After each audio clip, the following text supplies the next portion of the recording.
Hey friends, welcome back to the library. I've got with me today author Alana Powers, and I'm super excited to be talking. First of all, I love your hair Thank you.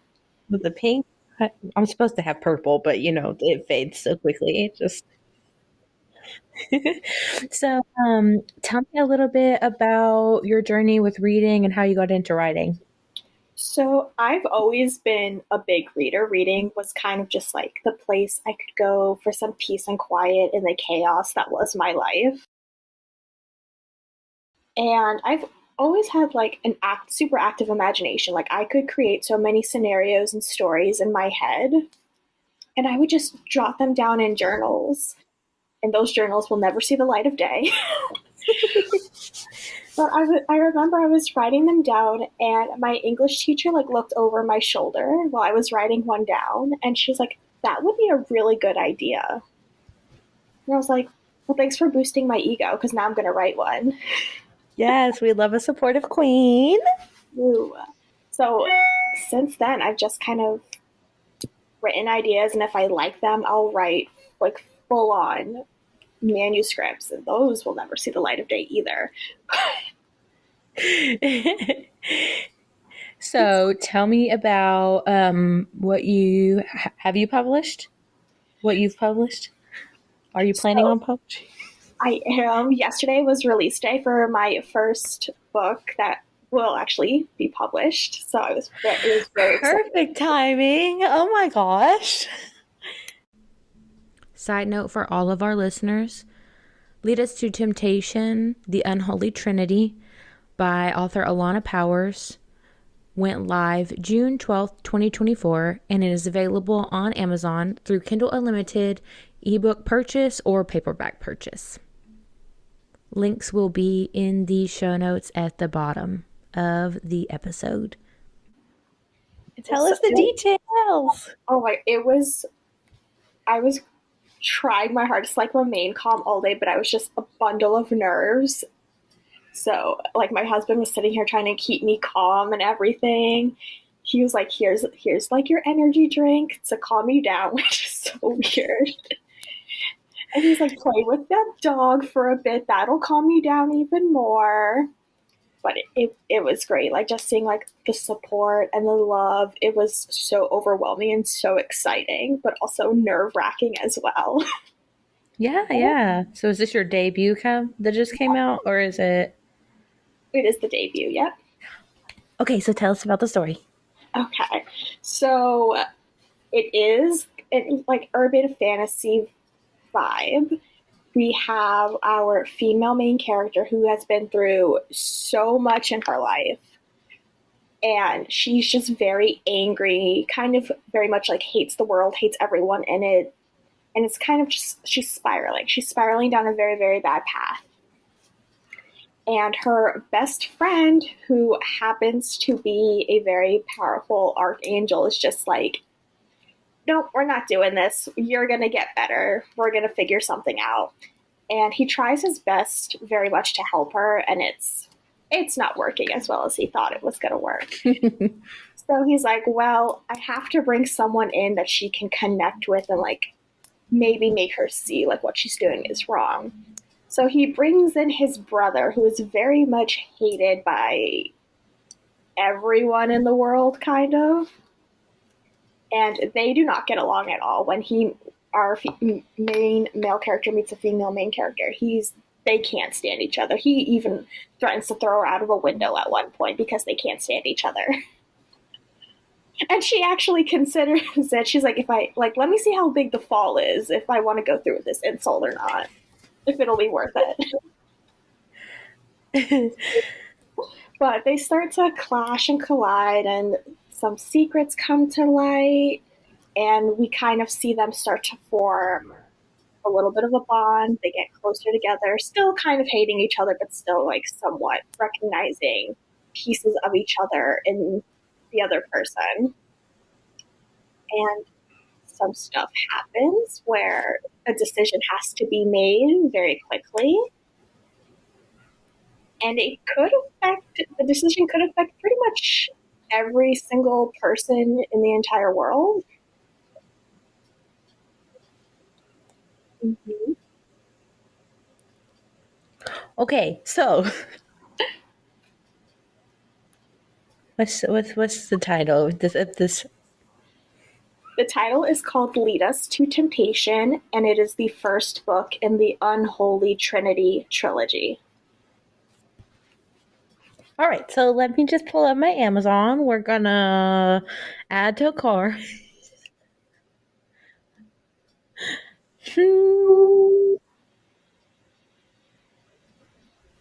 And done. Okay.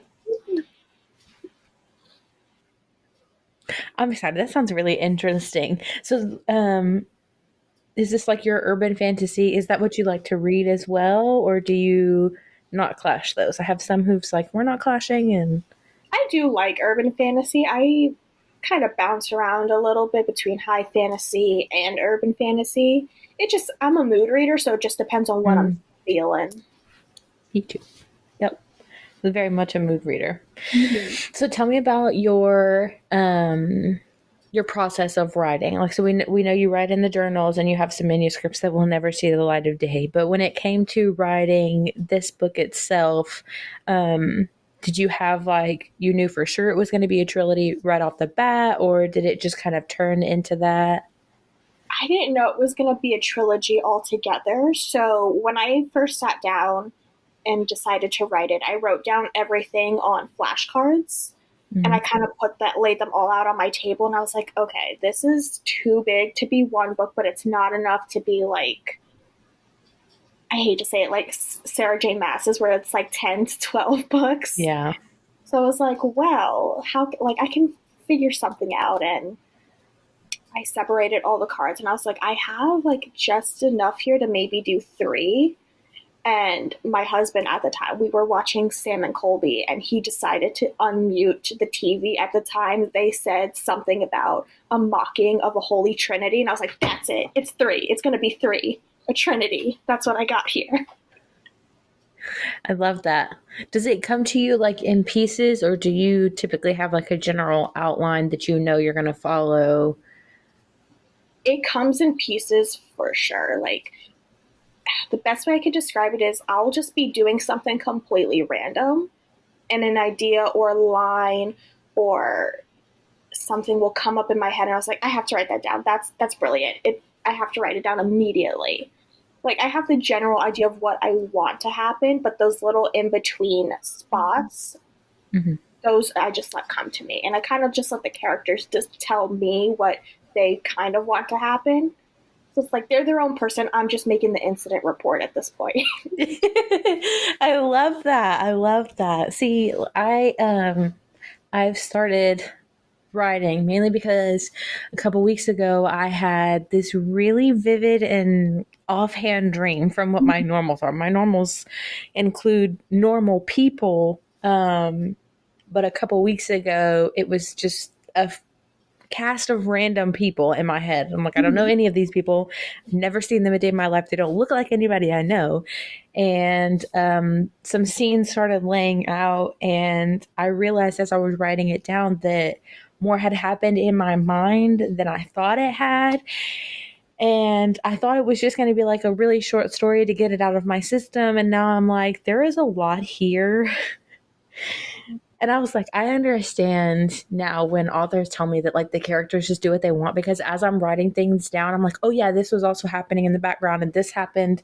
Like I Mm-hmm. just altruistically knew that this was someone's backstory, and I was like, how? But it was just there. Mm-hmm. I'm like, and they just kind of kept going. I haven't done any writing since like the next morning, because I woke up from that dream, got dressed and got ready for my day job, and immediately picked up a spiral notebook and was just like going, Mm-hmm. just going. And normally I would be typing on my computer, because like my husband has decided he wanted to attempt to write our story.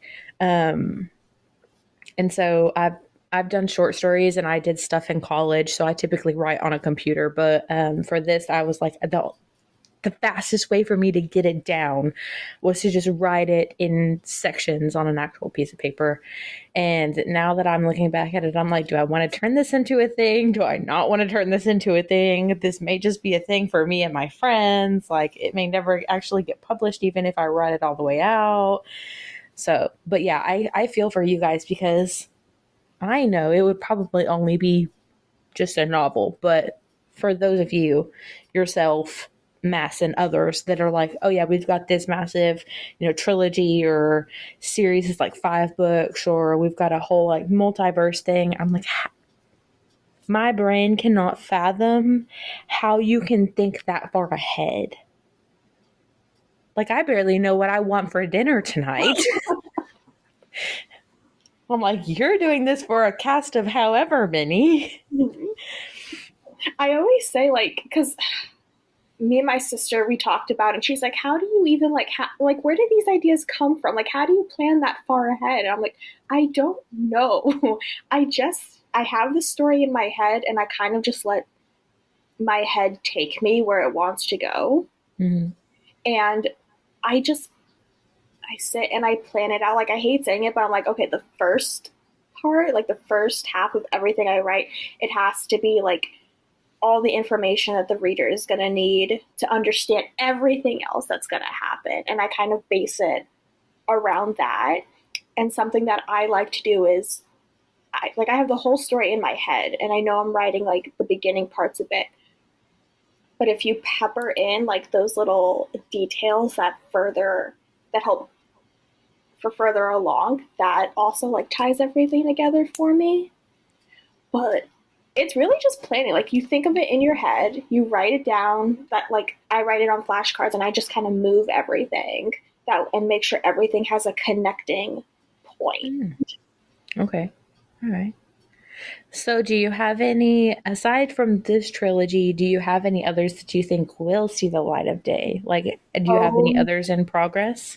I do. I have it written down in my notes app on my phone.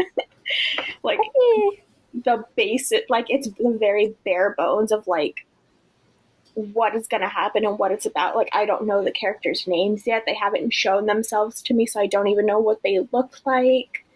But like, I have the bare bones of what I want to happen, and I do think that one will probably be a little bit longer, just because in my notes app it says it's about 5 pages, and that's just the basic ideas. Yeah. See, I was asking someone, I've had a couple different readers somebody asked me this question, so I've been posing it to everyone else. And it comes in the terms of when you have a book that's technically multi-genre. So you've got, the best example for me is going to be like Colleen Hoover when she wrote Verity and Layla. Well, Verity, number one, when you're looking at it, it's a thriller. Like, yes, there are undertones of romance. And she even calls herself like a romance author. And Layla is technically a paranormal romance. So it's not her normal like rom-com or, otherwise. And so the question was, if you had something like Verity where she's technically a romance author, but she wrote a thriller, and that's the main basis of the genre, would you, if you had your shelves organized by genre, would you put her book in with the rest of her others since they're all together, or would you put it in the thriller section since it's technically a thriller? And so I've kind of rephrased, and I'm like, for an author, would there be a preference for you on your personal, like where you're putting it when you're writing, you're categorizing for yourself? And then what does that look like whenever you're trying to categorize your books going into publishing? So for me, I try to stick with the one genre that I know well and try to venture out more with the undertones of what I'm writing. So for me, I mainly write fantasy. And I started with urban fantasy just to get my toes wet a little bit with it. Mm-hmm. But I have those undertones of romance in it because this was the first book I had published. I had no like idea how to write romance. Like, I like reading it. I didn't know how to write it, where to begin. So For me, I try to keep it as how I'm looking at it. Where would on my shelf I would want to put it? Do I want to lean more to have it on more of my fantasy section, or do I want to have it more on my romance section? And then I would I go from there, decide what to include in it. Yeah. That's the best way. I could just I have my books separated. One half is fantasy, one half is romance. So when I had like my manuscript in my hand, like the very first draft, I was like, do I want it more leaning this side of the shelf, or do I want it on this side of the shelf? And Okay. that's the best way I think somebody can do is like, where would you want to place it on your shelf if you had it? Would you like it on that side or this side? Yeah. Makes sense. And I feel like, like you were saying, it does really matter your undertones too. Like, depending on, because, some people, even though they write fantasy and it's a romance as well, like the plot line of the story is about either a couple or a group, and there may be some action things happening. Is it about the couple getting together? Is it about the things that they go to as a group? Or is it about the adventure itself, and what does that look like? And then that just happens, like the romance just happens to be a bonus. Oh yeah. One thing I think the best example of that is the Cruel Prince trilogy, because Mm. people get so upset because people they think it's a romance book and it's not. It's very much a political romance book with romance undertones. That's a good example that I can think of. Yeah. And I mean, it's very, I feel like they can be together. Like, it can absolutely be like a romantasy where like it has to do with both. And those are two, like the plot line includes two massive things of like them getting together and it being about the adventure as well, and how Mhm. those things intertwine. But if you're looking at something like Sarah J. Maas, if you're looking at her Akatar series, if you're looking at the overall arc of the story, like the romance is just part of it. The Mhm. overall arc has a lot to do with the oppression and the journey of releasing people and healing from trauma, and the overall action that happens between the characters, Mhm. which means it's majorly a fantasy. Now, somebody will probably end up arguing with me about that, about how it is about Feyre's journey, her going from one to the other, and all of those things. But if you're looking at it, the entire time you're reading over those 5 books, it has everything to do with, the people who are being oppressed, who are trapped, how they're getting out from that, and then the next villain. Because if it was mainly about her in Tamlin versus her in Rhysand, you would see less of the villains. Like, they would be there, but they wouldn't be like, Tamlin's not dropping hints about what's actually happening. Rhysand's not being like, oh, we have to play this part for the Under the Mountain people. Like, we have to go look at the prison and all of these things. Like, Mhm. those side journeys would not be as important as they actually are. And that's a great example too. Like, being able to pick a piece, those parts. And honestly, characters, as someone who's part of a beta team who has watched an author go, yeah, they just ran off and did whatever they want because that's not what I wanted them to do. There's really no telling how the story ends up. It may have been intended to be romance and became more. Mhm. Oh yeah. That's just psycho. So tell me about your decision to indie publish and what drove you to go that route versus seeking out for traditional publishing. So I wanted to do indie publishing mainly because I like having control over everything. I like having the control over deciding when I want to release. I like having control over what the cover is going to look like, because that's something that I've heard is that in traditional publishing, the authors don't really get like a lot of say in how the covers are going to turn out. So I was like, no, I need full control. I need to know, like, my name's on this thing. This cover needs to be beautiful. Like, it has to be Yeah. everything that I want. And I like having my own timeline to stick to. Like, I always say, like, I don't want to rush anything.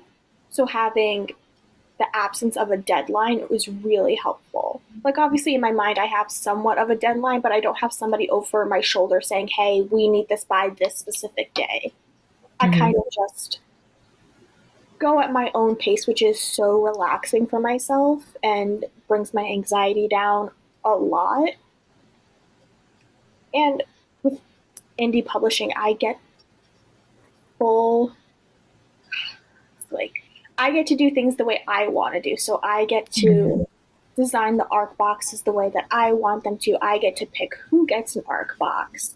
I get to branch out to other authors, other artists to do commission artwork, which is so fun. I love seeing people's interpretations of my characters. It's great. Yeah. It's wonderful.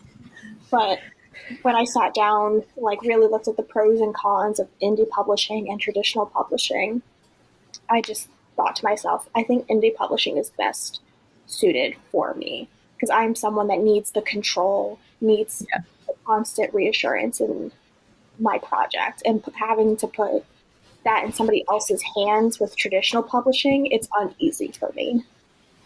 Yeah, rightfully so. And I'm not like, I ask that question and I always feel like it comes off as like I'm asking, why did you choose to go down like the harder route? And that's not the case. I know that in some cases, in some people, they would absolutely love it if their book got picked up by a trad publisher and they got that massive deal.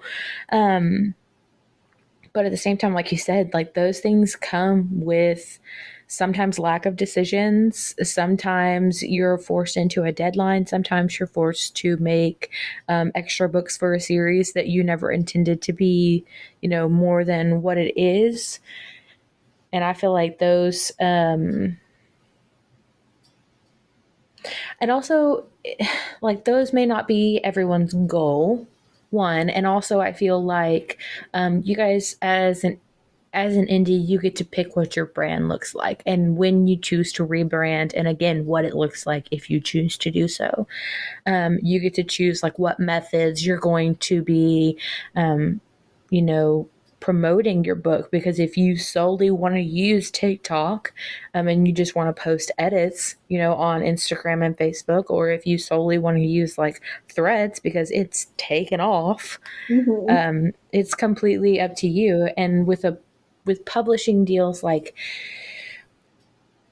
I feel like it would be nice to not have to worry about the promoting because they're going to be doing it, and obviously you're going to be put in the big box stores. It's really easy for them to pick up a deal for you with Barnes and Noble or BAM or Costco, whatever the case may be.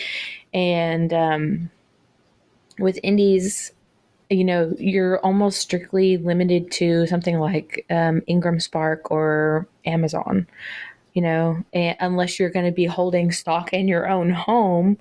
If you're if you're having someone else print them for you, which I could not imagine because some of us do not have very large houses. Not Like I barely have I'm blessed to have no children and I have a 3-bedroom house, so I have the room. But me. this is my library, not my stock room. This is for other books, but not books I would potentially own to sell. So, I feel you. but Right now, I don't. I told my husband, I was like, I don't have time or room in this house to stock books here. Like my office is my dining room. Like we don't have the space right now for to stockpile books in here. no. So, do you get an advance copy, or did you get an advance copy, like paperback, for you to review before they? Yeah, Oh yeah, that like one finally getting it to see it like bound like that. I cried, like legitimately cried. Like my husband came in the room and I was going like this. I was Fanning trying not to yourself. get my mascara to run, but it was best day, like when I got to like see it and hold it and be like, it's real. Like this isn't a dream. This is my real like book, and I'm holding it in my hands right now. Like I did it. I love that. I wish that feeling upon everyone. I feel like, it's nice to get books and all the things, but I feel like I want to say I don't even know if I could accurately say 90% of my shelf is indies. I'm over here looking at it. Probably not. I wish it was, but it ends up being you just have more access to those that are published than you do, like with traditional publishing, which Mhm. sucks. So, who is your, aside from yourself, this one I'm going to go this way, who is your favorite author? Like your auto buy always? So I have a couple. Like my number one, Anna Wong. I love everything she's written. She did the Twisted series and the Mm-hmm. King of Sin series. Every book she's written, I've fallen in love. I never miss a release day. It's in my phone anytime she drops a release, and I'm at the bookstore buying it immediately. I will never miss an Anna Wong launch. Um, and then obviously H.D. Carlton is one. I adore her. I will read anything that that woman writes. I love her.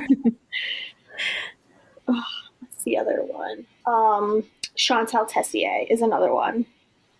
I I love them so much. It I'll never miss a launch day. Anytime like they announce anything is coming, I'm there. Alarm is set in my phone, or if it's on the day that I work, I'll take the day off of work and I'll go to the bookstore. That's crazy. I feel like I have a few, but I don't know. Um, I'm not like it's not like I'm tracking their release days. Like a couple of them I am because I'm on their team, Mhm. but it's not necessarily like I have the physical in my hand that same day. Typically, it's I have an e version Mhm. on the same day or the next day, and that is in Owens. I did an edit with her not too long ago, and then Daphne Elliott. She's amazing. She writes small town lumberjack romance. I feel Really like nice. that's a big one right now. It's like those small town like cowboy lumberjack vibes. Yeah. They're huge right now. And then there's one more. I, for the life of me, do not remember who it is. Oh, Emily Shore. Emily Shore writes fantasy, romantasy. She has her I don't remember what the name of that series is. I'm literally looking at it down there. The first one is The Sacrifice. The second one is The Surrender. And it's a reverse harem, dark fantasy. And it's a monster. Yeah. A dragon with two. Oh, That's all I'm going to say. We're just going to stop right there with two. by TBR. It's beautiful. Okay, so the four men, well, quote men, um, there is a dragon, a fae, a vampire, and an angel or a fallen angel. That's her four men for the reverse harem. So, and each book is each one of their stories. So you see all of the characters in each book because they're all connected. And there is male in each one. Like the four of them have been together so long that they've broken off in pairs and like they're together, and then all four of them are with everyone interacts. Okay, but it yeah, it's I have the first two in print. I need to get the other two. I haven't read them yet, but I know I have them e-copies. But those are one of those like I I read the first one, I arced the second one and the third one, I just don't know that I ever finished it because they can get a little heavy. Mm-hmm. Um, but yeah, those are, I'm hoping to add yours to my list as well. But auto buys are one of those, like, you already know when you pick it up, it's going to be good. Oh, And so, like, just, it's one of those, like, I know I'm not going to be sad if I buy this and I have to DNF it. What was the last book you did DNF, though? the last book I DNF'd, ooh, I hate to say it, it was Caraval by Stephanie. I loved Once Upon a Broken Heart. I loved that series, but I tried so hard to get into Caraval, and I was like, I can't do it. I can't do it. I'm so glad that you said that because I have both a Kindle and a Nook. And I use Kobo on my phone, but I have a Kindle and a Nook. And on my Nook, I got Caraval. And I started reading it, and I was supposed to be part of a monthly book club, and I just end up never picking up my Nook. I haven't picked up my Kindle and my Nook probably in over a month. I just haven't been on e-readers. And Caraval was what I was reading. I didn't technically DNF because it was interesting, but I didn't get very far into it before I just like ran out of juice for it. And the thing is I read Once Upon a Broken Heart, but I didn't finish the series, but I really loved it. And so I was like, well, everyone says that Caraval comes before Once Upon a Broken Heart. And so I was going to go ahead. I was like, since I finished that one, I'll go ahead and read the Caraval series and then move into Once Upon a Broken Heart and like finish it. And now I'm like, I don't even have the brain power to finish the Once Upon a Broken Heart series. I cannot tell you how many there are. I've read the first book Mhm. and then bought the rest of the series and never finished. Oh, I tried so hard to get into it. I was like, I'm going to turn my phone off. I'm going to read it. I'm going to get through it because I read the entire Once Upon a Broken Heart series. And then after I finished it, somebody was like, you were supposed to read Caraval first. I was like, well, I guess I'll read it now. And I tried so hard to get into it. I was like, I can't. Like, I'm more interested in my seeing my guinea pig sleep than I am in turning this page right now. So I was just like, oh. But that's the thing about books is like sometimes some are good, some just we don't vibe with them, and that's the good thing about books. There's always going to be more for us to try and sample. Yeah. And I have heard a lot that with those two series, it's you always like one more than you like the other. And it typically depends on which one you read first. Mm-hmm. And I don't know that I would agree with that because I never technically finished the Once Upon a Broken Heart series. So I didn't technically, I mean, I read that book first, obviously, but I don't know that I don't know that it would have made a difference either way. It felt like the Once Upon a Broken Heart was an easier read as is Mm-hmm. because the Caraval has so much world building in it. Not to say that that is a bad thing, but it takes a lot of brain power. And if you read, excuse me, if you read Once Upon a Broken Heart and the words flow easier with her world building, it's not quite as like, I don't want to say harsh, but it's not Intense. so much intense, like info dump.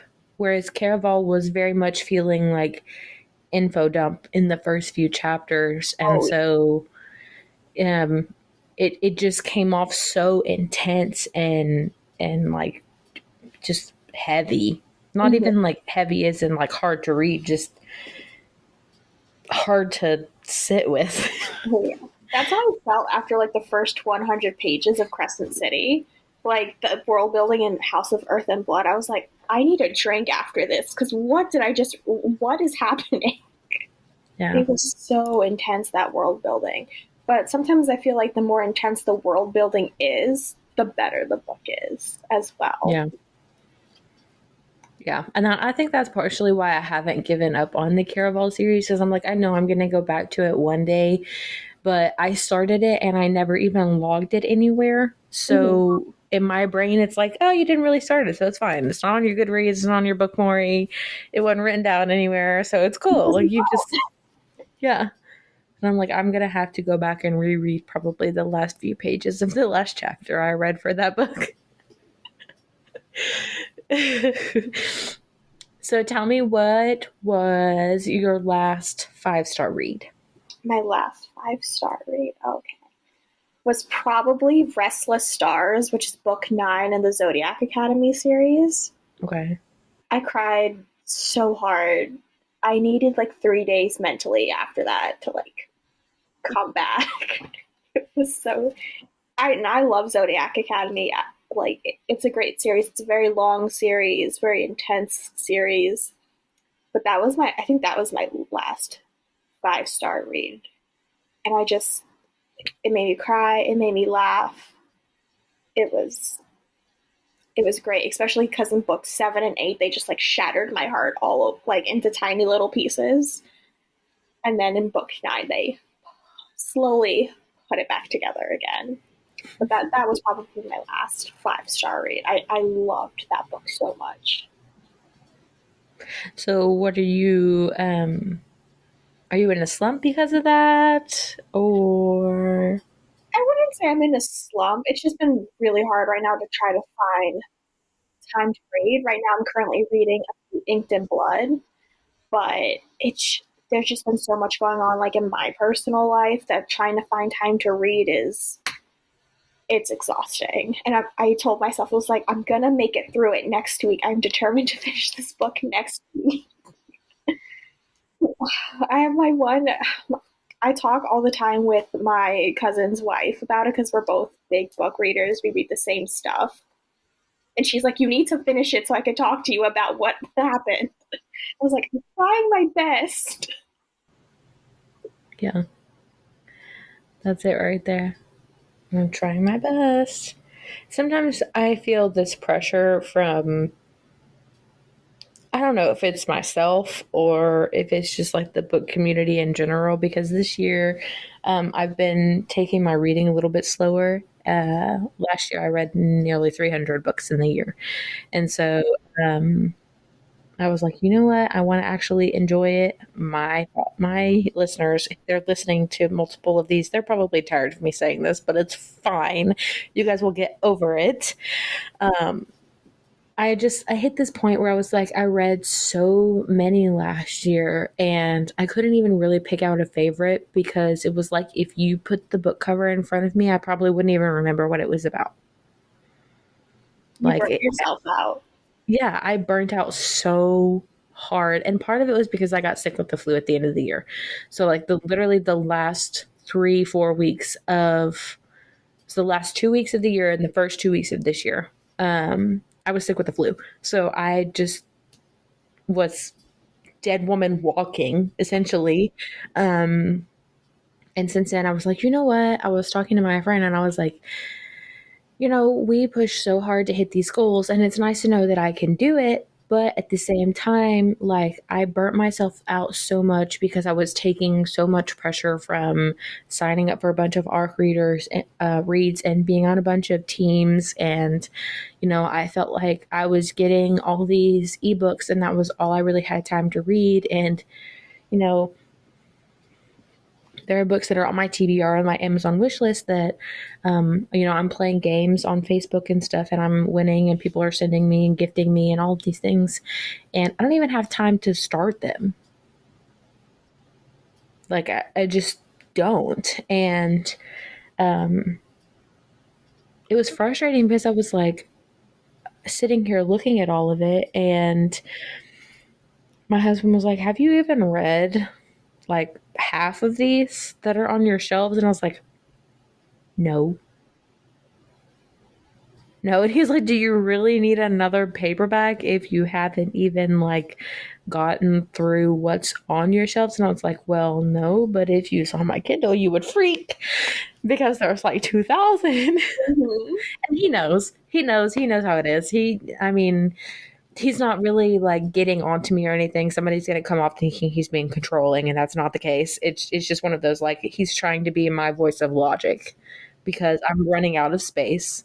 Realistically, I'm running out of space on my shelves. There are some of these that I've read that I or that I haven't read that I don't know if I'm going to keep. Mhm. Some of these were gifts from my mother, and I don't know if I need to give them back, or some of them were gifts from my stepmother, or like I'm supposed to be, quote, borrowing them. And I don't know if I'm supposed to be giving them back. So it's just one of those, like, if you guys don't want them back, I'm either going to, like, put them up for sale or, take them to, like, Amazon or somewhere, Mhm. half price books. So yeah, and he's just like, if you don't have the room and you don't plan on them reading them anytime soon, why are you getting them? It was like that. So it's having not a lot of space. I mean, I have more space for shelves in here. I just, if I got another shelf, he would probably actually threaten to hurt me. He'd be like, I'm going to choke you out. And I'm going to be like, well, how much was your motorcycle parts? Mhm. Tell me the truth here. Who's spending more money? That's how I am with my husband. Like currently, I think I have 35 books that I haven't read yet that are sitting on my shelf. But I have the summer off because so I work in a school during the school year. Mhm. I'm like, I have the summer off. I'm just like a squirrel stockpiling books to read. And he's like, you need to read these before you buy any more. And he's like, I'm not buying you another bookshelf. I'm not buying you any more books until you read at least five of them. Mhm. And that's kind of like the thing we have. He's like, finish some of your books on your TBR, and I for every book you finish, I will buy you another book. And with every 10 books you finish, I'll buy you another damn shelf. Yeah. He had to buy me three in the span of 2 weeks. He was not a happy camper. He Three was books or three shelves? three shelves. You go, girlfriend. He was not happy. He was sitting in the living room putting them together, and he's like, "Can't believe I have to do this shit all over again." As he's like hammering the nails in. I love it. I love it. I so I have an entire bedroom Mhm. for multi-purpose. Right now I have some antique furniture that came from my great grandparents. One is a dresser and one is a I don't even know what to call it. It's like a makeup desk. A vanity. Yeah, it's an old style vanity.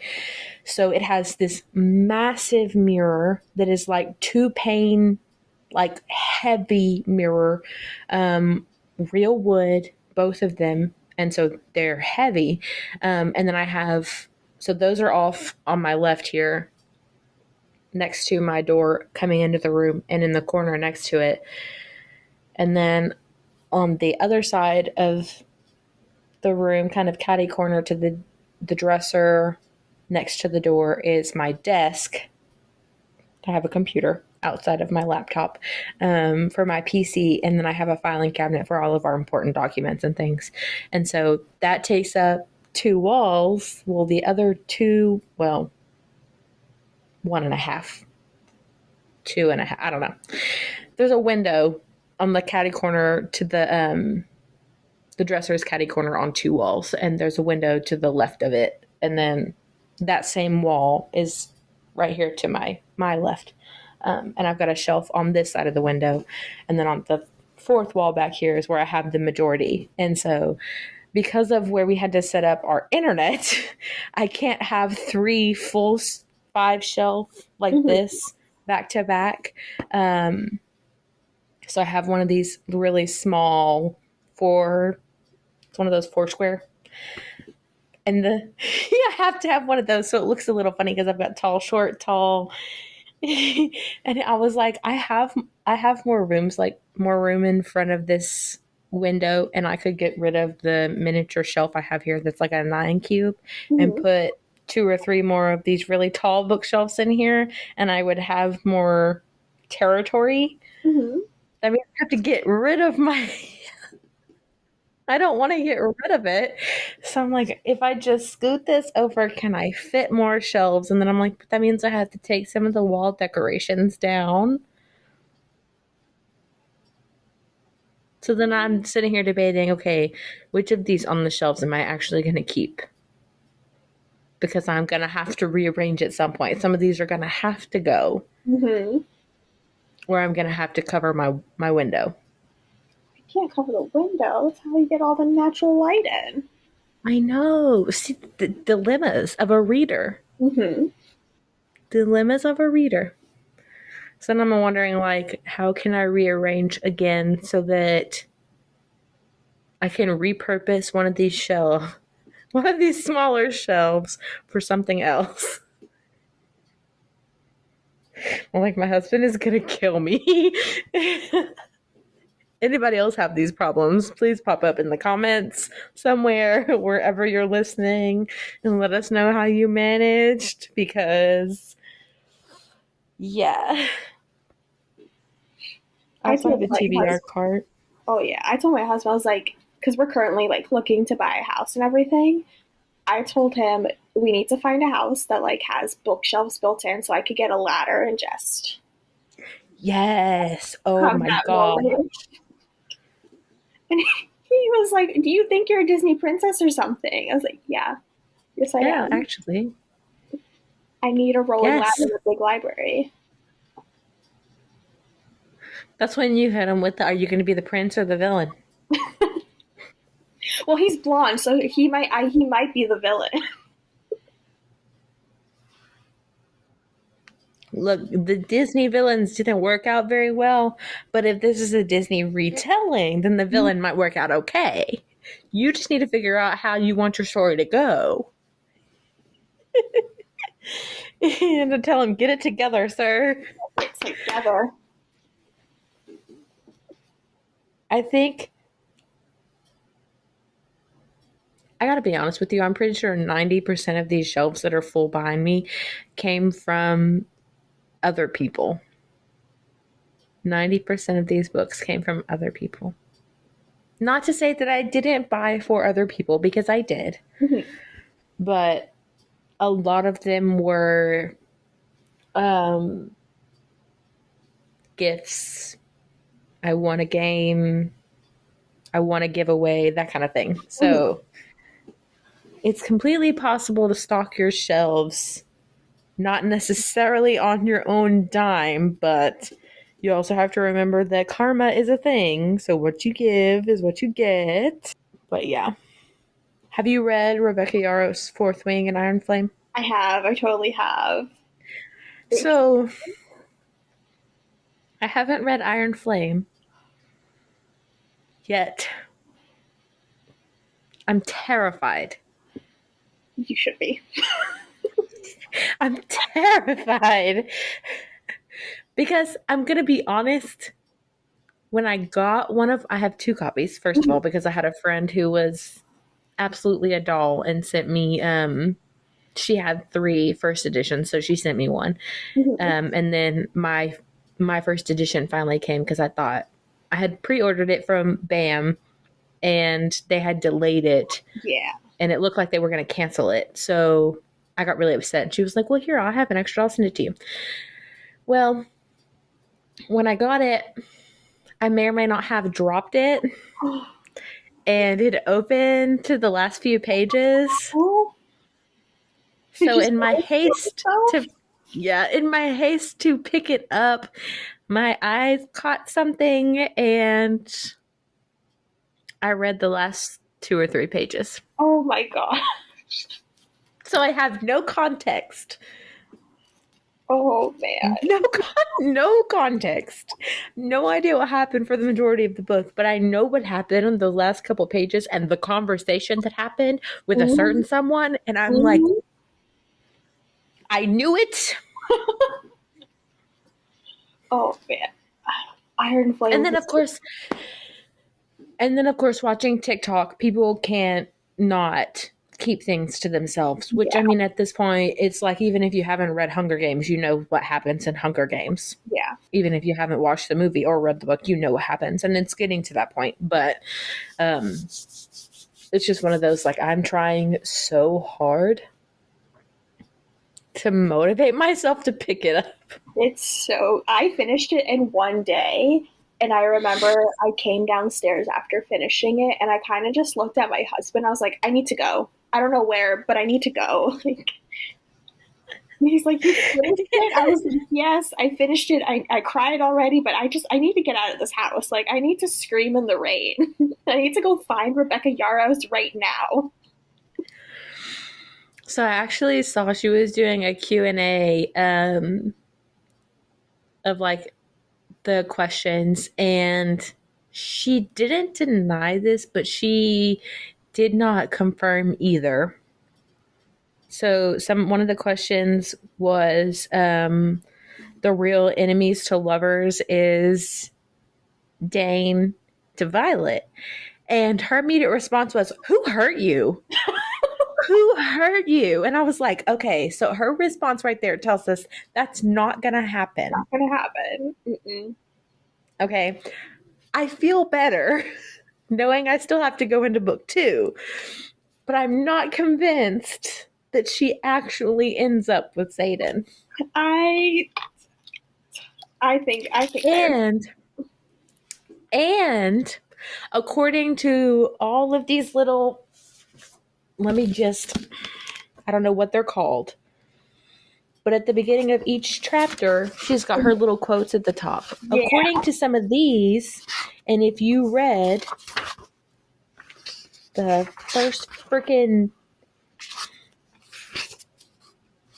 Okay, if you're looking at the page with the map, this is Fourth Wing, okay? This little chapter, this little notice right here from the very beginning of the books says the following text has been faithfully transcribed from Navarian into the modern language by Jacina Nailwart, curator of the Scribe Quadrant at Besketh War College. All events are true and names may have been preserved to honor the courage of those fallen. May their souls be condemned to Malik.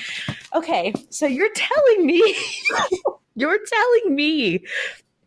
going to sit there and tell me that you guys think these people survived after that text right there? Okay, they may be in game, but they're probably dead. I'm a big person that's like, I think everyone at the end of this series is gonna die. I think they're all dead. Like they have to be. Why else would she put that in there? Okay, right. So it doesn't say anything about who dies or everyone dies or any of that. But just that little statement alone makes me believe that the majority of everyone who is in the story is going to die. Even if it's only Violet and Xaden are the only ones who live. Because somebody has to tell Jacina the story in order for her to write it, in order for her to be able to make this statement and say, all of these are true, names have been preserved, honor Malek, that kind of thing. Somebody has to be alive in order to tell her that story. So maybe that's just Violet, maybe that's just Xaden, maybe that's... I highly doubt it's just Xaden, but maybe it's just the two of them, or maybe it's just Rydok or whoever. It has to be somebody who's connected to Jacina. And so far that we've seen, of the two people we know that were connected to that person, only one of them is still alive. Oh man. A moment of silence, please. R.I.P. Liam. Oh. Anyways.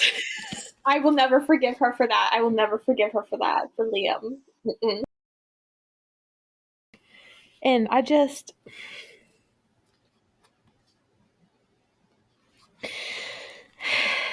looking back at the way that I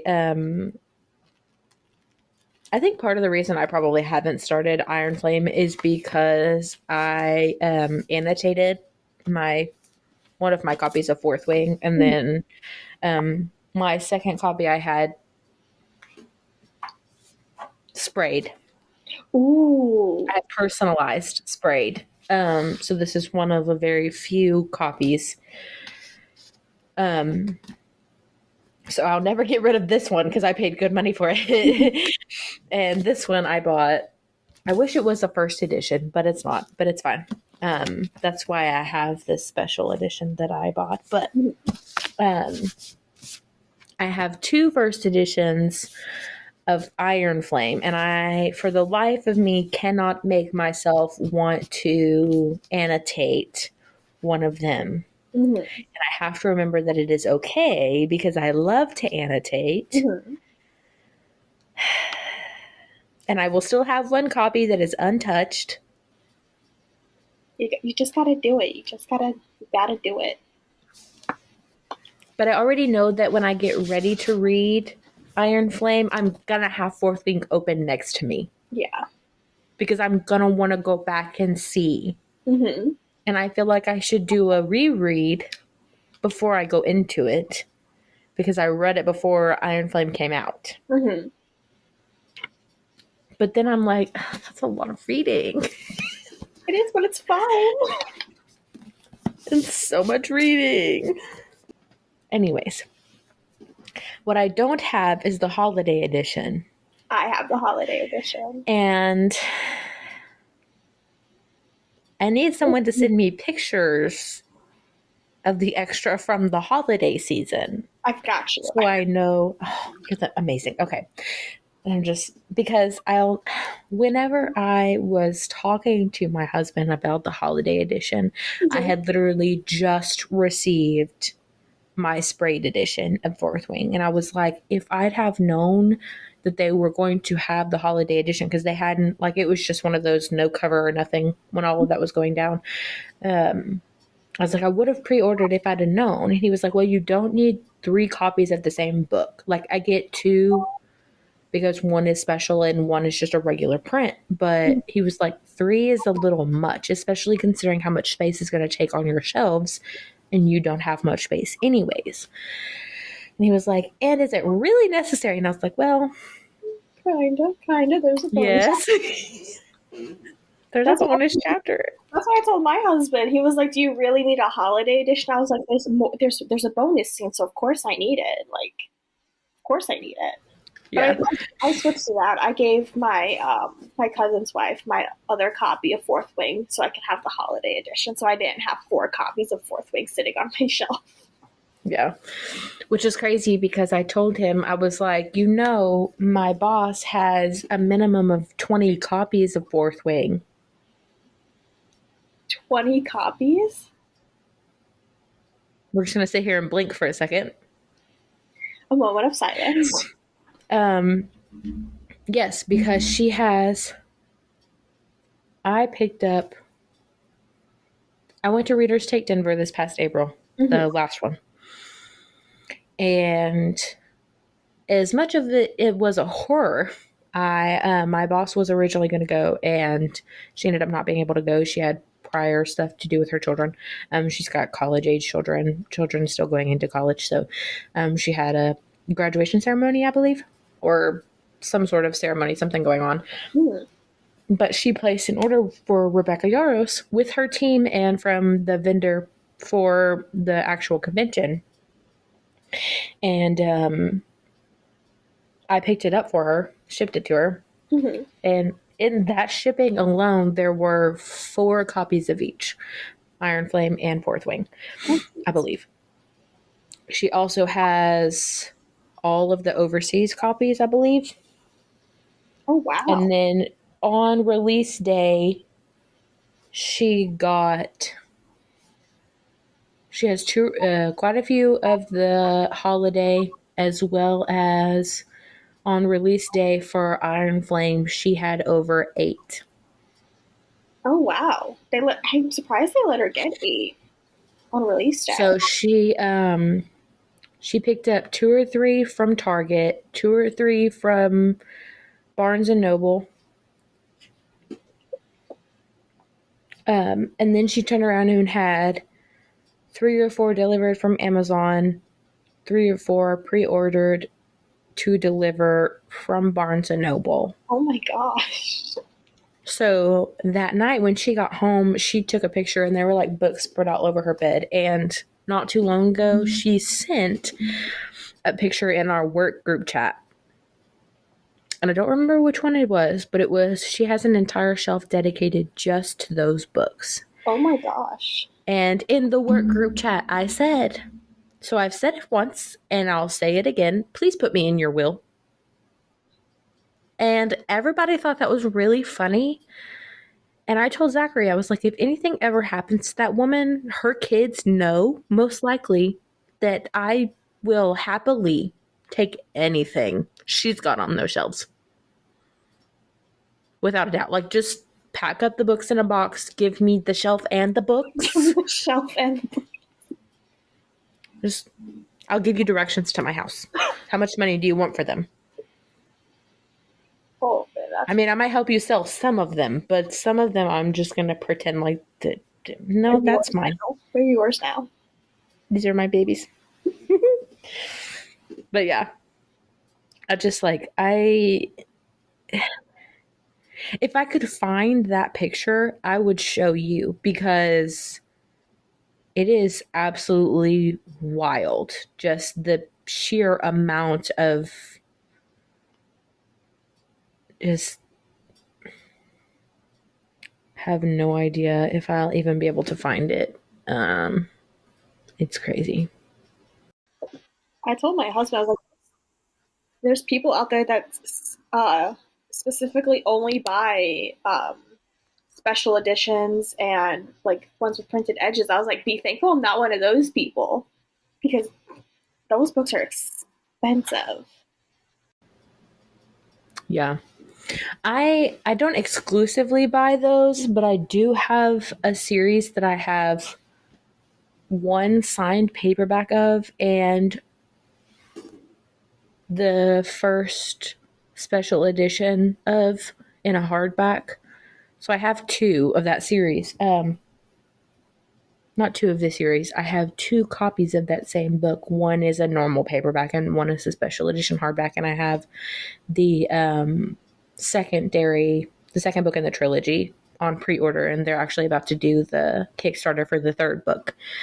But I told my husband, I was like, this is not as like, I pre-ordered this months ago when it came in. So it came in this really beautiful box. Mm-hmm.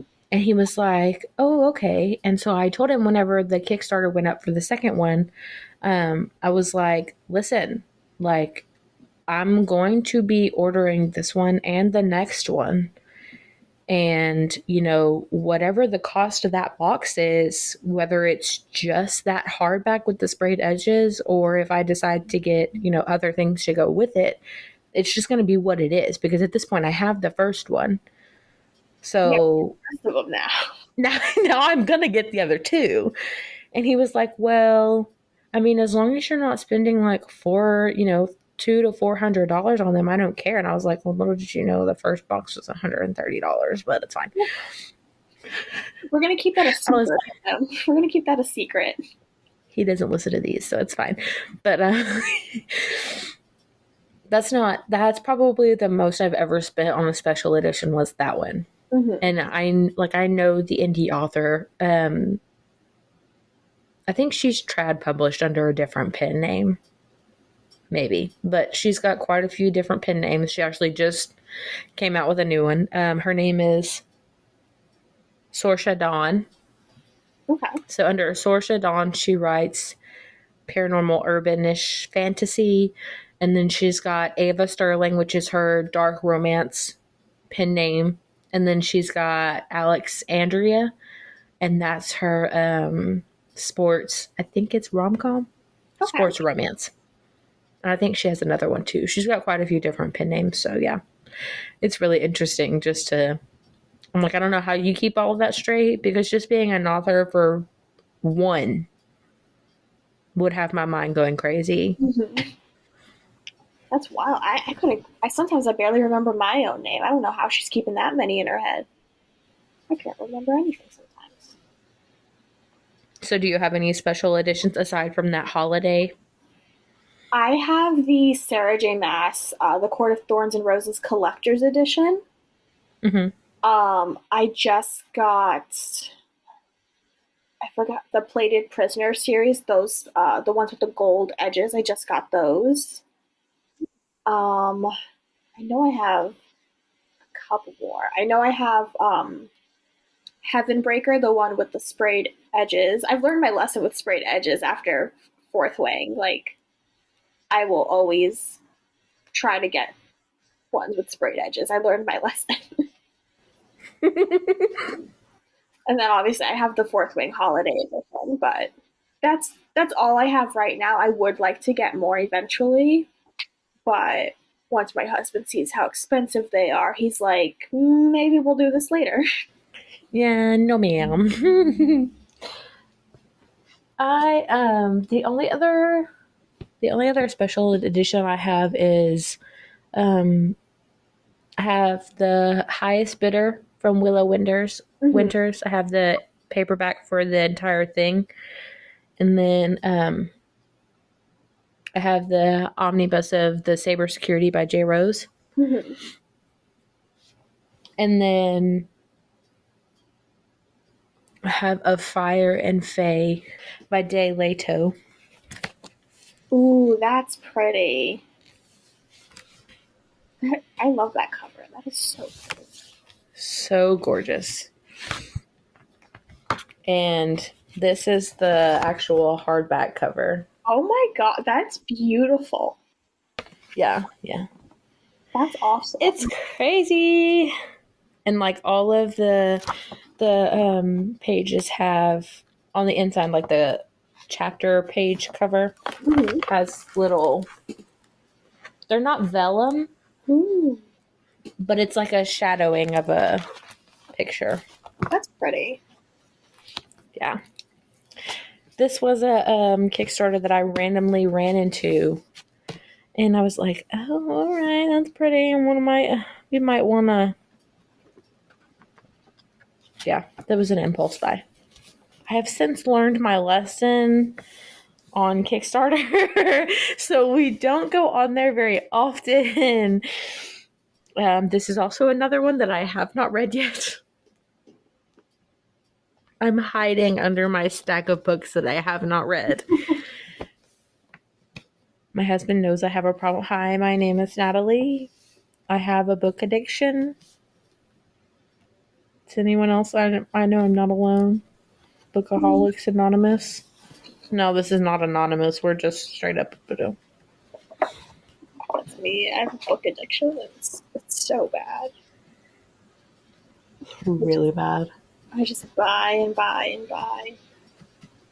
Okay, I have to ask you a question. Okay. I haven't asked anybody else this question yet. So, um, so you know I went to Readers Take Denver, Mhm. and the main author for said Readers Take Denver convention put her own book in the swag bag for her attendees. Mhm. And after things that went down at the convention, I was debating on whether or not I was going to keep said book because of how she treated her attendees, her authors, and her volunteers, and the fact that the nonprofit that she donates to was created under her name. So it looks a lot like she profited hundreds of thousands of dollars, um, as well as on top of being an author and profiting from people who came up to her and bought her books Mhm. and such. And so I'm debating on, do I want to try to separate person from product and keep said book and see if she's a decent writer? Mhm. Or am I just going to respectfully decline and send her book to the Goodwill? Oof. Did you see all that drama that happened? Saw all the I saw like a bunch of authors pulled out for next year. Like I believe. They canceled next year's. Oh yeah, because I think I started seeing it on Instagram because I think Santana Knox was supposed to go next year. Mm-hmm. He had pulled out, and then I think somebody else was supposed to go that I follow. Uh, Carly LaRoe, I think she was supposed to go. She pulled out as well, and I was like, "Why is everyone pulling out? Like, what happened?" And then I saw everything that happened, and I was like, "That's not okay. That's not Mm-mm. right." And then I guess like I think I saw something that like 95% of the authors were like had pulled out and like declined their invite and everything. Yeah, I had a lot of screenshots for a while because it was just one of those like one for Rebecca Yarros to be as big as she has become, and for that to be, you know, one of your guest people, and for her to have worked out a scenario where she can actually do signing on the days that there are signing because of her Eller Daniels, and her telling you that she can do more than what you told her she could. And you basically told her that she was a security risk for the hotel, and she was separated from her fellow authors, which was really wrong. They had a partition up between her and everyone else. And so it was just one of those. She was enraged, and a lot of her community was enraged for her. And it was really disheartening for us as readers to figure out that they were supposed to have, you know, an author lounge for them to go somewhere and decompress. Mm-hmm. And, you know, a lot of things that were promised to them were not delivered, and there was no ADA compliance, and just all of these things. It was sad to see for someone as large as the Gaylord that they didn't have well thought out plans for the signing rooms for people who were needing those accessibilities. Mm-hmm. It was very sad to see, and I don't think anything from what I've heard. Because I obviously didn't attend, but it was a horror show. That's from what I've heard. It was a horror show. It was bad, and I did a tell all on my TikTok because I was really frustrated by the time I got home because it was one of those situations where if you intended on meeting as many authors as you could, you basically could not do anything else when the signing rooms were open. And most of the time, even if you got into the signing room, there was a separate line. If you were in the two larger, it was kind of trash that they separated the authors that way, anyways. But the larger demand authors had their own rooms, and a lot of people didn't get into there until day two.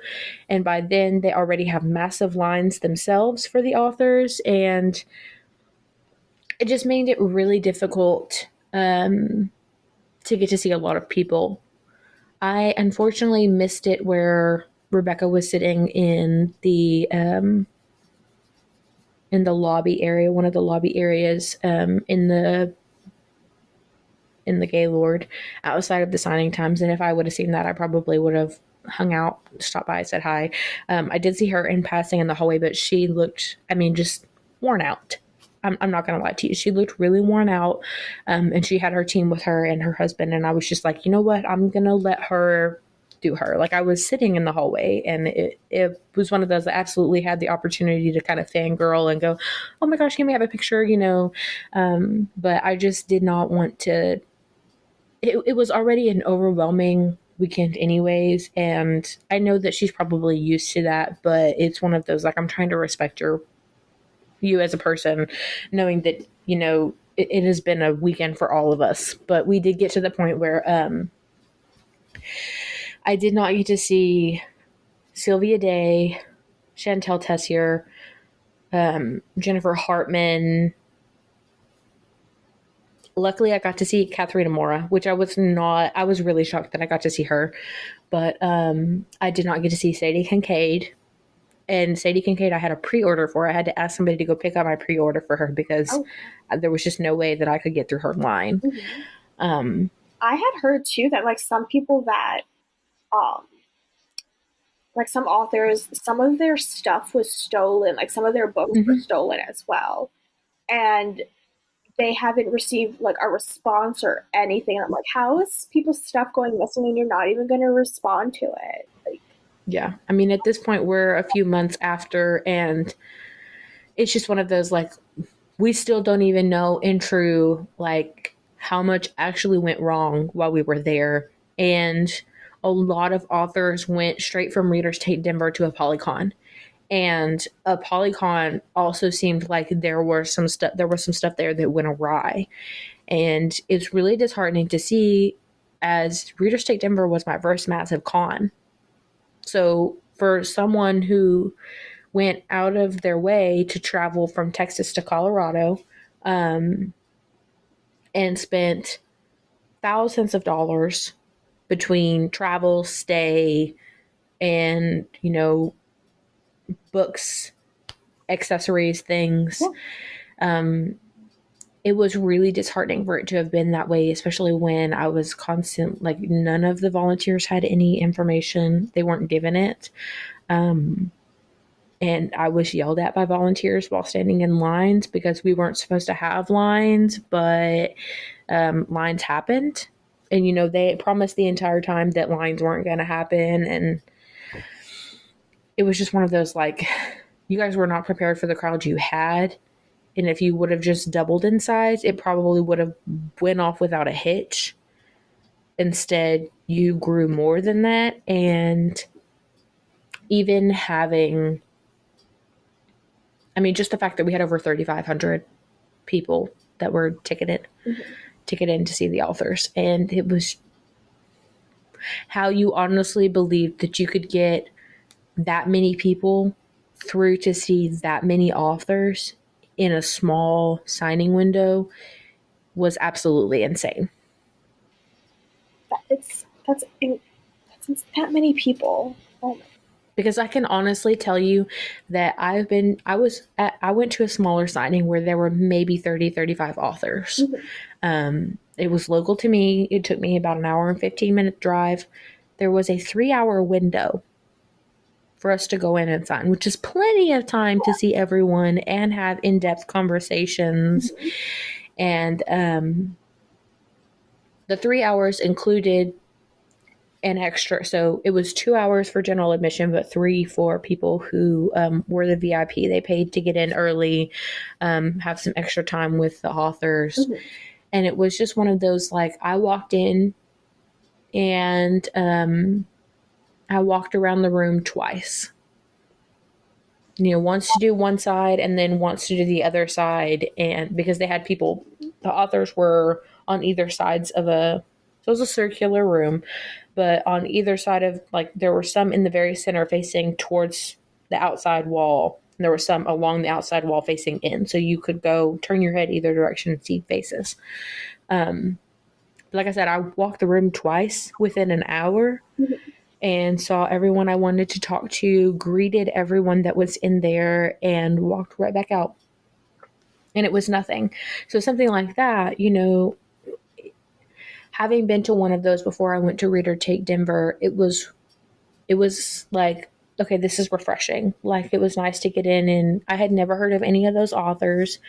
So it was nice to be able to go in and meet a whole bunch of them and get to know some of them and get a feel for what they wrote and pick up some new stuff for me. And then going into Readers Take Denver, I was like, okay, if there are only going to be, 2,000 of us, we'll have plenty of time, especially considering people are going to be walking out to go to, table interviews and panels and things. And it was just one of those, like, after listening to some of the influences and stuff and figuring out how, the hotel staff was extremely rude and the volunteers were not being helpful, given, even after what they were given with, and how, influencers were leveled based on their following, and then they were asked to lead or forced to lead panels and weren't given all the stuff that they needed. And it was just, It just actually, yeah, for real. And then on top of that, someone that I met in that smaller signing, I actually found her at Readers Take Denver. I was kind of stoked. And then after Readers Take Denver, I was watching some influencer videos, and it kind of came back to bite me in the butt because I found out that this author, I'm not going to be name dropping. Someone will eventually find the video that I'm talking about and figure out who it is.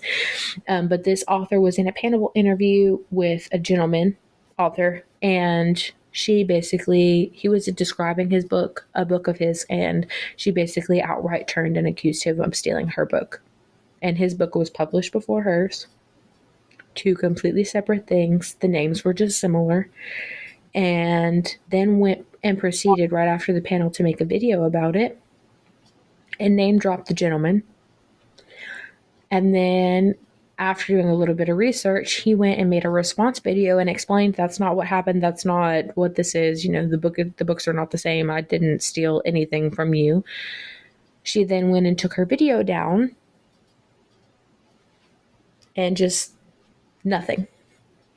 not From what I could tell, there was no apology, and she did it in a room full of readers and influencers, and yeah.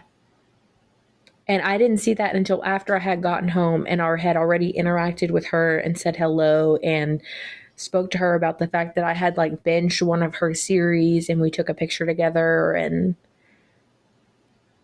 yeah, she even had me add her on Facebook, and then like posted a picture of us on her Facebook and tagged me, and I went in and like removed her or blocked. I was like, no, no, because what you're not going to do is drag me into the middle of your chaos. Like, you're not, because then if I end up and in all reality, like, I binged her series, but they were a series of novellas that could have been easily put into one book, and I binged 3 of the 5 because I got to the third one. I was like, this is really not that great.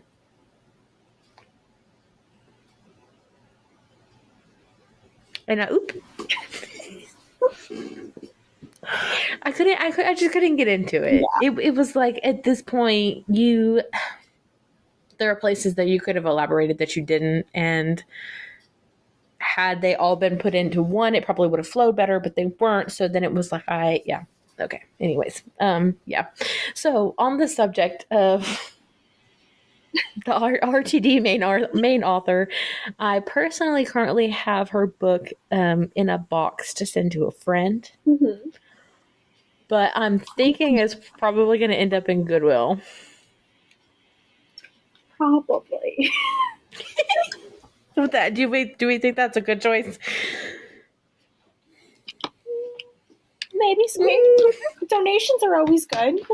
I could never complain about donating things at the Goodwill, especially when you don't want that energy in your life. Because I'm a big person that believes items hold energy. So if that book has bad energy from a bad person, it's out. It's got to find its way out of here. Yeah.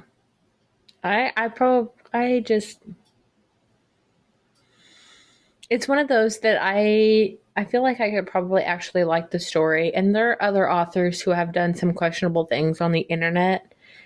I don't know if they were out of malice or just like immediate turnaround and then later realized that's not what the case was. Authors have been coming at other people for, acting like someone said there's one author who attacked another author and basically was like, you stole my idea for this genre. And I enjoyed the book that she was referring to. So I was like, I really want to separate product from person. Yeah. Because you really could have just said that during a time when you were having, a bad week or something. Mm-hmm. And, people have come back and told you, you don't own this genre. And it's very likely that this is just something they wanted to write anyways and didn't even know genre existed.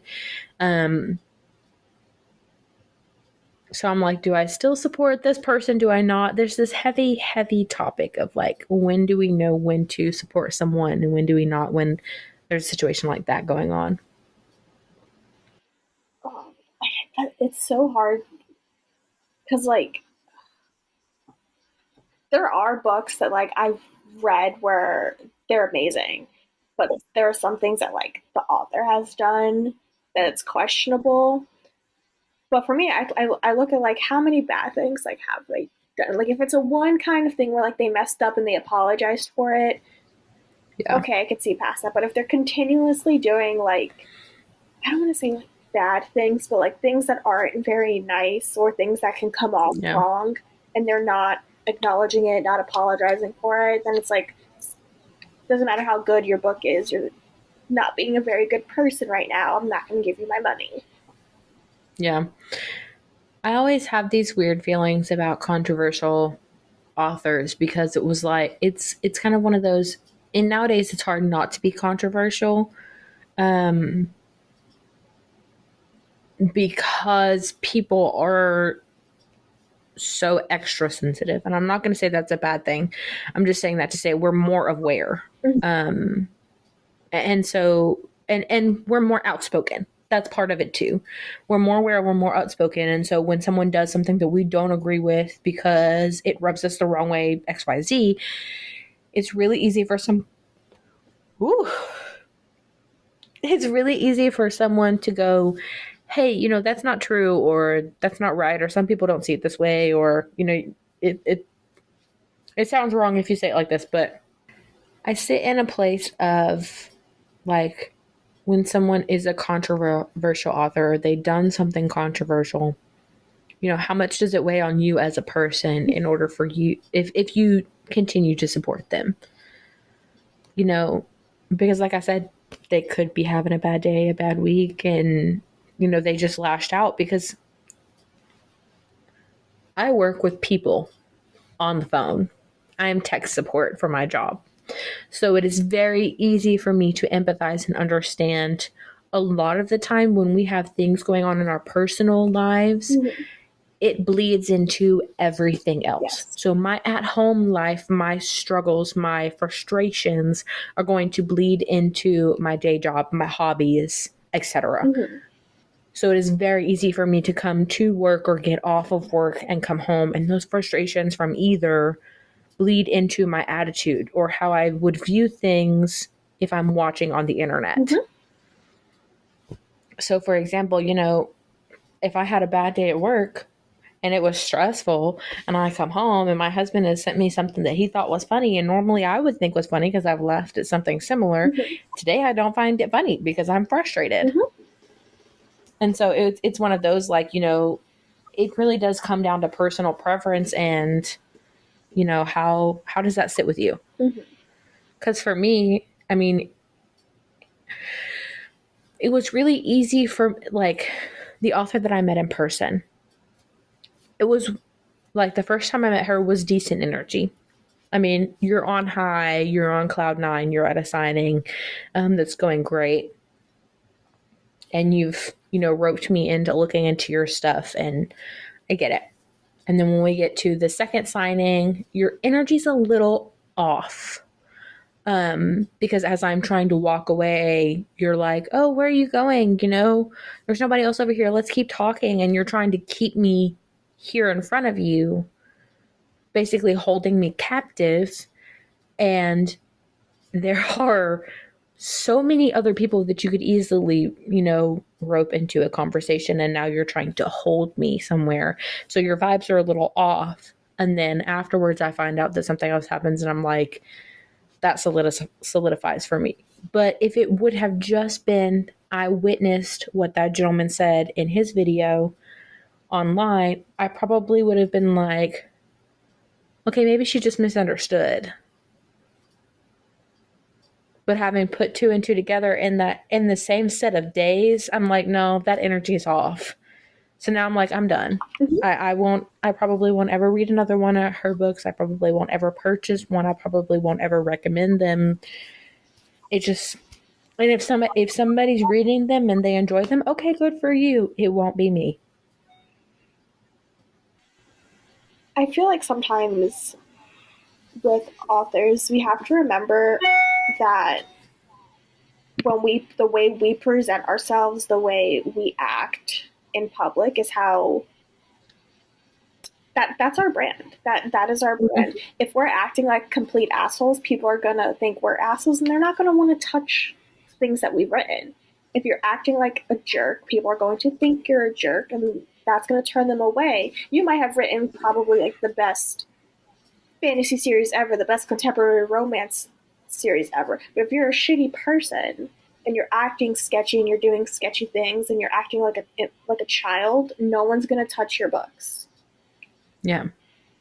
I mean, the same can be said if you're openly friends with someone who has been a shitty person. Yeah. So, if I know that your best friends or you're friends with or you click well with the host of the RTD and, you're pushing her stuff really hard and you're like, oh, she's a great person. Right off the bat, I know, that's probably not going to jive well with me. Just because if your energy is similar and you think she's all that great of a person, no matter how much stress she was under for those 3 days putting on an event, you've put this on enough years in a row to know how you're supposed to handle yourself for an event this big. Mm-hmm. And the fact that you have not openly come out and apologized for something, or, all of your apologies were very obviously askew Mm-hmm. and not, sincere. It just sits wrong. It makes people not trust you and not believe anything that comes out of your mouth. And Mm-hmm. that puts hesitation between everyone because people are now just going to be like, I don't know if I really believe what you're saying. I don't know if like I want to deal with that. There's that hesitation now between everybody, and everyone's just going to kind of like stay away. And I think they're hoping that this will kind of blow over, but I don't think it's going to blow over. No, especially not considering the way that the people who attended RTD have started approaching other cons. Mm-hmm. Because it has been canceled and there is no foreseeable future 2025 or more. I came home like the first couple of days. I called my husband and I was like, it's been kind of fun meeting people, and I'm a little frustrated because the lines are long and I can't really get to see some of the people I want to see. And I'm just completely exhausted because it is so hard to stay organized and know where you're wanting to go, and they just don't have a great system. But I'm still having fun. Like, I'm trying to make the most out of what I'm doing. Mm-hmm. And by the time I got home, he was like, so tell me your end of trip report. Like, tell me how you're feeling. Looking back on everything, do you still think you had a great time? Because while I was there, I was like, I think I'd be interested in volunteering, and then things started coming out. And after I got home, he was like, do you still feel like this is something you would want to volunteer for? Like, are you sure? And I told him, I was like, yeah, no. And he was like, I'm so glad you said that, because just telling by your attitude from the nights that you did get back to your room, at a decent time, and we talked on the phone before I went to bed, or, just from your attitude of coming home post conference, he was like, not to say that I'm controlling you and your decisions, but I would not have been okay with you going back. Right. I would have seriously tried to convince you to not go. Mm-hmm. I would have been really upset had you avoided those conversations and gone anyways to next year's. He was like, because I can tell that it had an effect on you, even if you feel like your outlook was mostly positive. And he was like, and I started telling him about some of the stuff that was coming out, and he was like, and this just solidifies the reason that I would tell you I would not let you go back. And it was one of those, like, then I'm sitting here watching all the few stories that I got back from a Polycon that were not great. And I was like, somewhere someone said that apparently somehow Love in Las Vegas is now connected to the RTD host. And I was like, if that's the truth, it's got to be somewhere on their site. Like, they're not going to not have the organizer's name on there. I was like, and it makes me very hesitant considering I had a friend go last year and she had a great time. So I'm really wondering, like, how many cons are going to be affected by all of this and what is that going to look like for the con world? Because if you have something like Comic-Con where they put this off, decades in a row, it is nothing for this to be a massive, hundreds of thousands of people event and it probably go off without a hitch most of the time. 75% is what I would say is probably average for a Comic-Con because, I mean, with that many people, you just never know. But, when you're putting on a convention of this size, you have to have someone who has some background in the event planning industry. And it's one of those, like, if something with like that can go off with probably without a hitch most of the time, why is it we're having issues here when these are significantly smaller crowds? I think it's just they're unprepared, and they need to be, especially when you're dealing with so many people. Like, obviously, Readers Take Denver wasn't as big as like a Comic-Con is, but there's a lot of people, and you need to be prepared well. Like, I'm someone that's like, I'd rather be over prepared than under prepared for anything. Oh yeah, 100%. And I think that's something cons can take away from what happened is like, take a look at what happened here. Look at everything you have to do to make sure that what happened here does not happen to you guys. We can all learn from this experience and try to do better, because what happened at Readers Take Denver was unacceptable. Very unacceptable. Yeah. There's no excuse for it. They should have been more prepared, especially for an event with this many people. Mm-hmm. And when I was there, I was talking to some people who had been last year, and they were like, last year the crowds were significantly smaller, and yeah, there weren't really lines, but there were still lines for the high demand authors. And just from last year and this year, and the differences and what I'm seeing, things are getting progressively worse. And somebody was like, why is it, somebody on Threads, just randomly while all this was going down, why is it that all of a sudden, this year is the year that just blew up? And somebody commented and like, there were issues last year, but we were silenced. They were silent. Yeah, they were basically silent. She was like, she was like, it was a smaller con and not as many people had these issues. So, they weren't seen, or we were told that it wasn't as bad as we're making it out to be, or, somebody was trying to force us into downplaying it so that it, that kind of thing. And I was like, that says a lot. Like, that's a heavy exhale right there. Like, that says a lot about the organizers and the people that they surround themselves with and how they choose to run their events. And so all of that to say, I am still trying to decide where my next con will be, because I want to go to another one, but I am just honestly kind of scared. Yeah.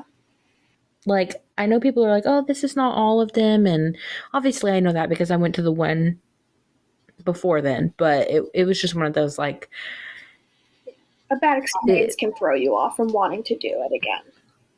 Yeah, because now I have this anxiety of like, I knew going in I was probably going to have to bring my own water, bring my own snacks, because I could not depend on other people to bring those for me, nor could I depend on myself to be able to have the extra funds to get stuff from the Gaylord, because the Gaylord was expensive.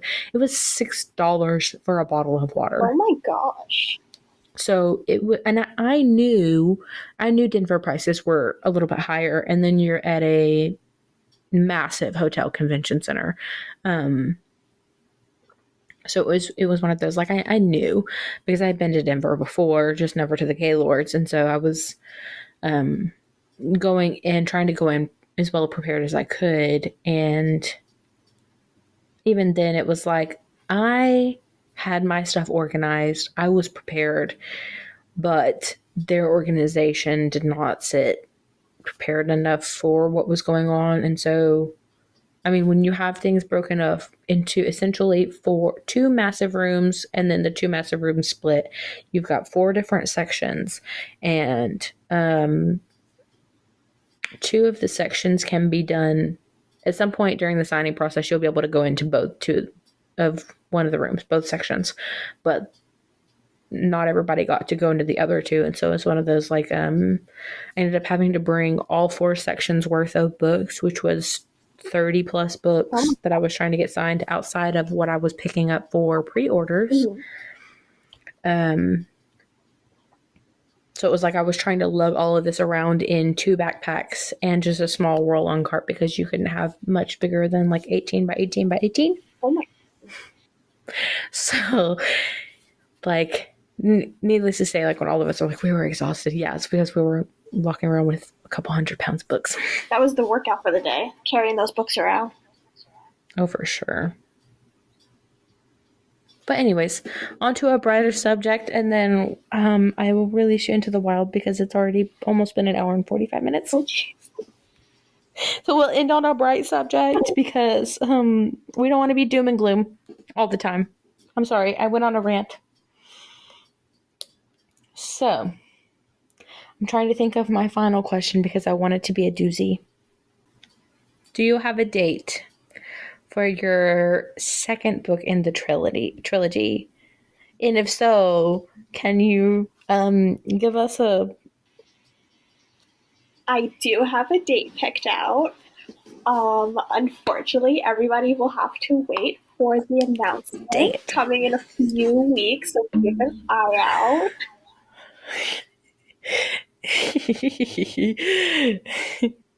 Oh, the date is set.